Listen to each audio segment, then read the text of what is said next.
Greetings, everyone. Welcome back to the Literary Lab podcast. My name is Nonjabulo, And I am Zevile Nonjabulo. and we're excited to have you.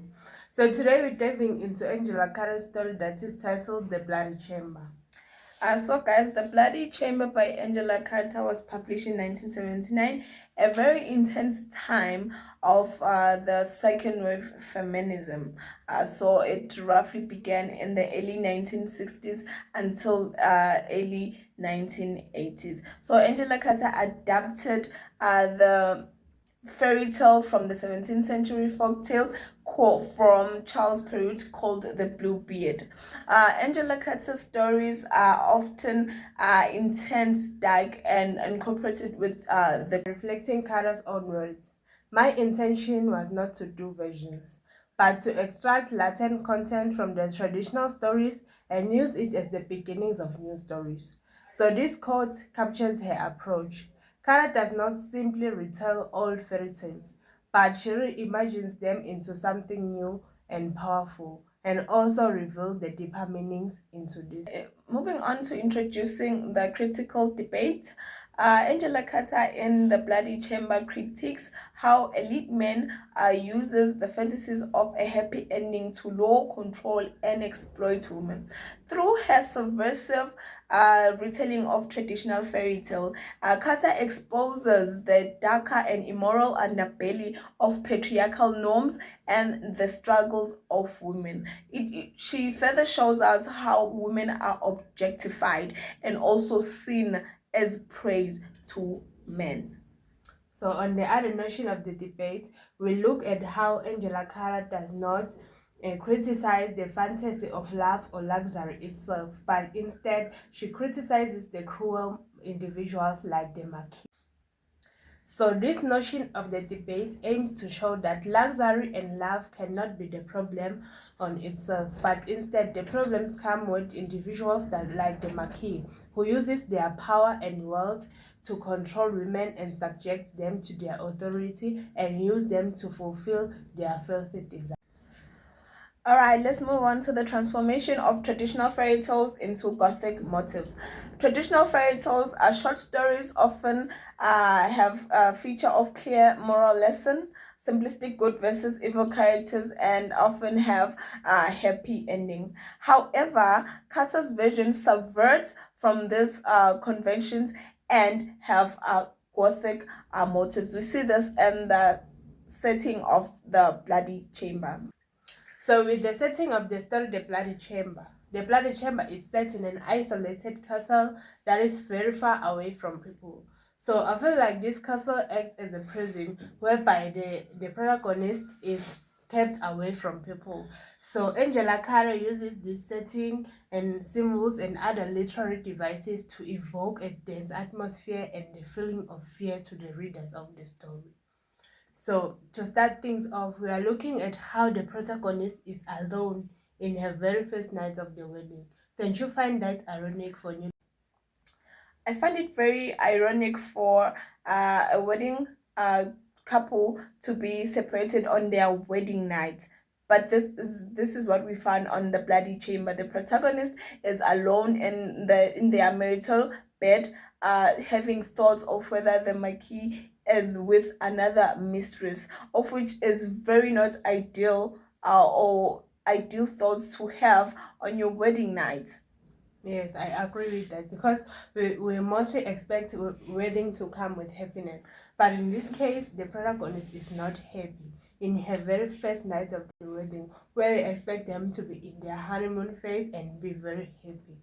So this evokes a intense feeling. So moving forward, we'll be looking into how Carter subverts from the damsel in distress to female agency, taking into consideration that the story The Bloody Chamber is a retold version of another story, The Bluebeard. So this version of the story aims to reclaim women power and give women a voice to share their experiences. Unlike traditional fairy tales where the heroine waits helplessly for rescue from a male figure, Carter empowers her protagonist through the intervention of her mother.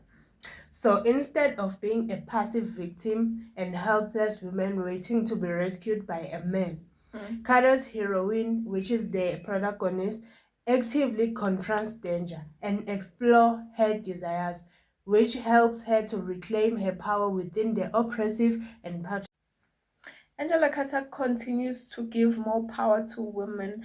We see that through the protagonist's mother.